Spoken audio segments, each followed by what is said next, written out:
Ready to shop now and pay later without the stress.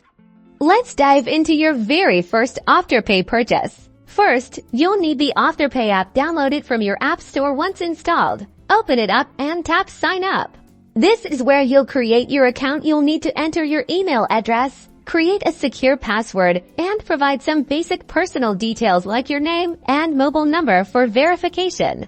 After verification, you'll be prompted to link your payment method. This is usually a debit or credit card that Afterpay will use for your installments. Just enter your card details securely.